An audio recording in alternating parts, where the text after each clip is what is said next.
弟兄姊妹平安，今天是2022年的7月2号。今天的经文是诗篇30篇，列王记下卷第4章32到37节，路加福音第9章第1到第6节。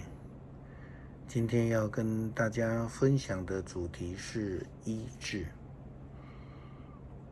我们昨天提到那一位富有的妇人，他去见以利沙先知，是因为他知道以利沙所代表的上帝是一位有大全能的上帝。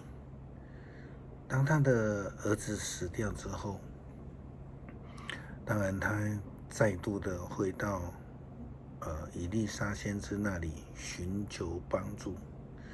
这个帮助其实就是寻求医治，因为他的孩子已经没有了气息。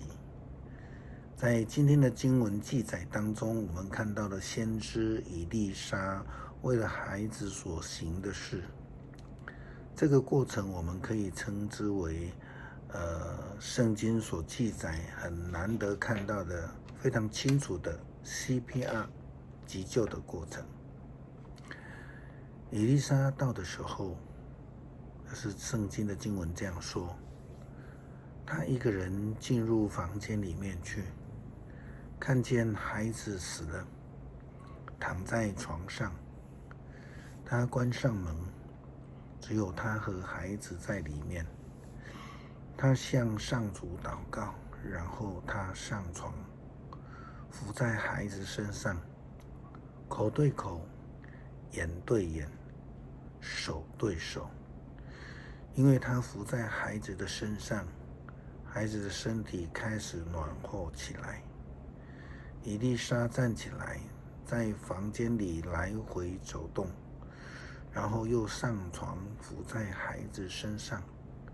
孩子连打了7个喷嚏，眼睛就都张开了。后来妇人跪在先知以利沙脚前，抱着儿子离去了，因为他的儿子又复活了。耶稣基督呼召门徒，训练门徒，最终的目的是为了要差遣门徒们出去成为传福音的使者。其中有一个非常重要的工作，就是医治的工作。过去在没有医学的时代，这种医治就是一个神迹。根据圣经的记载，路加福音9章第1到第6节，以及路加福音第10章第1到第11节，耶稣连续的差派出12个使徒，还有72位门徒出去传福音。圣经记载说，耶稣召集了12使徒，赐给他们赶鬼和医治疾病的权柄，然后差遣他们出去传福音，传扬上帝国的信息，并且医治病人。耶稣并且说道，你们在路上的时候，什么东西都不用带，不带手杖，不带旅行袋，不带食物或钱，也不需要有2件内衣。无论到什么地方，哪一家愿意接待你们，你们就住在那里，直到离开那地方。遇到不接待你们的人，你们在离开那城市的时候，把脚上的尘土也跺掉，表示对他们的警告。医治是上帝赐给世人的救恩。那门徒，或是说使徒，或是说基督徒，就是上帝所拯救、已经拯救的、所呼召的、所差遣的，去成为别人的祝福的，这样的医治的一个出口。正如同昨天我们谈到了，要成为一位帮助者。耶稣基督说得非常清楚，这样医治的救恩是要赐给无论到什么地方，哪一家愿意接待你们，你们就住在那里，直到离开那地方。所以我们知道，救恩是没有限制对象的，是给所有人的。但是也只有那些愿意接纳、愿意接待上帝使者的人才能得到。圣经又说，门徒们就出门走遍各村镇，传福音，到处治病。当然我们知道，拒绝接受礼物，这个礼物就是医治跟福音。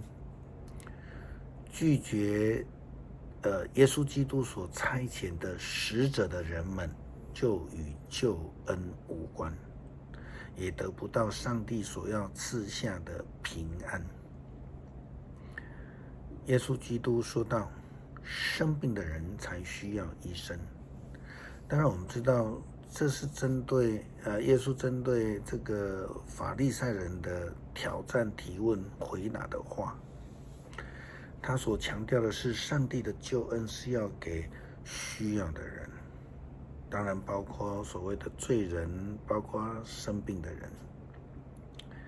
那么我们要问了，健康的人需不需要医治啊？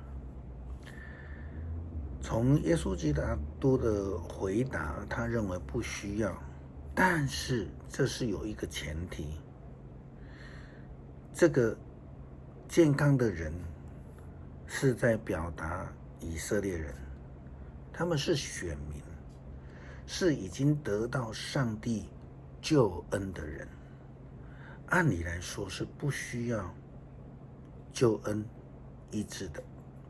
但是切记，我们不能如同像法利赛人、经学士、祭司们一样，有了救恩却拒绝救恩，这样就失去了救恩。这一阵子曾听过朋友的分享，说他们家的孩子，这些年轻人确诊了武汉肺炎，吃了几天抗武汉肺炎的药物，觉得身体比较好了，就停药了。结果呢，后遗症不断，因为他没有把药吃完，断了那个根，病菌没有消灭掉。感觉上这就好像是法利赛人、经学士、祭司们一样，成了选民，领取了救恩，我们说药物，却拒绝了救恩，吃药。这当然是不会得救，或是说不会痊愈。台湾的疫情渐渐的开始受到了控制。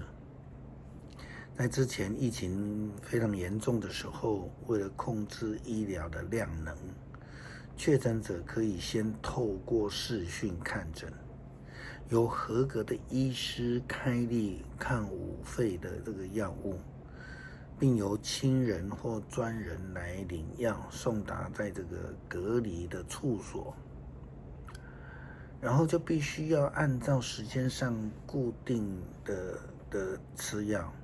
虽然很苦，但是还是要努力的服用，才能使确诊的病得到痊愈。同样的，我们研读圣经是为了明白上帝的旨意，是为了领受真理，是为了得到医治。但若我们将读经当成所谓的例行公事，却仍然活在自我的世界，没有敬拜上帝的诚心的时候，只有充满了批判、论断，活在过去。那么就如同耶稣基督他的交代一样，使徒的脚就要跺掉他们脚上的泥土的，要警告我们，平安呢也不在我们当中了。诗篇30篇，上主啊，我颂赞你，因为你救了我，不容许仇敌向我夸耀。上主，我的上帝呀，我向你求助，你就医治了我。你把我从阴间救拔出来，你使我不至于沦入冥府。上主忠贞的子民啊，要颂赞上主，你们要感谢至圣者的作为。他的怒气转眼消逝，他的恩惠永不休止。夜里眼泪汪汪，招来喜气洋洋。我安稳自在地说，我永不至于动摇。上主啊，你恩待我，使我稳固，像坚立在山上的堡垒。但你躲开不理我的时候，我就恐惧不已。上主啊，我向你呼求，我恳求你帮助我。我死了有什么好处？我进坟墓有什么益处？死人能颂赞你吗？他们能宣扬你的信实吗？上主啊，求你垂听，怜悯我。上主啊，求你帮助我。你使我的悲哀变为舞蹈，你使我脱掉悲伤，披上喜乐。所以我不缄默，我要歌唱颂赞你。上主，我的上帝，我要永远感谢你。求主帮助我们愿意接受救恩，领受主的医治，愿意遵行上帝的旨意，走在真理的道路上，得到永生的生命。感谢祷告，奉主耶稣基督圣名，阿们。